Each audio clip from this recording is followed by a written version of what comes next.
ঢাকা শহরের রাস্তাগুলোর চিত্র যেন এক অপ্রতিরোধ্য এক অরাজকতার গল্প। প্রতিদিনের কাজে বাসা থেকে বের হওয়া সাধারণ মানুষের জন্য এই যানজট যেন এক অভিশাপ। ঘন্টার পর ঘন্টা আটকে থাকা এই যানজটের দৃশ্যকল্প দেখে অনেকের মনে একটাই প্রশ্ন, কেন এই পরিস্থিতি নিয়ন্ত্রণে আসছে না? রাজধানীর ব্যস্ততম সড়কগুলোতে ট্রাফিক আইন লঙ্ঘনের প্রবণতা দিন দিন বেড়ে চলেছে। বিশেষ করে ব্যাটারি চালিত রিকশা ও অটোরিকশা চালকদের মধ্যে নিয়ম না মানার প্রবণতা বেশি। যদিও বিভিন্ন সড়কে রিকশা চলাচল নিষিদ্ধ, বাস্তবে দেখা যায় নিয়মের তোয়াক্কা না করে নির্বিঘ্নে চলাচল করছে এসব যানবাহন।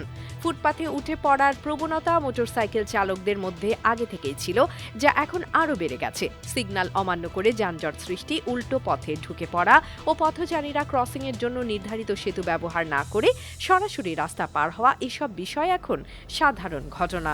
নগরীর বিভিন্ন মোড় ও সড়কে ঘুরে এ ধরনের চিত্র প্রতিদিনের মানসিক ভারসাম্যকে প্রশ্নের মুখে ঠেলে দিচ্ছে।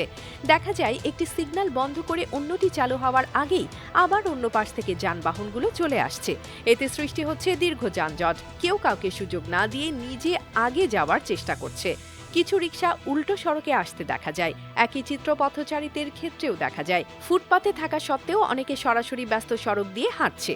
ঢাকা শহরের এই অরাজকতা যেন এক অজানা চ্যালেঞ্জ, যার সমাধানে এখনই কার্যকর পদক্ষেপের প্রয়োজন। AB news desk report.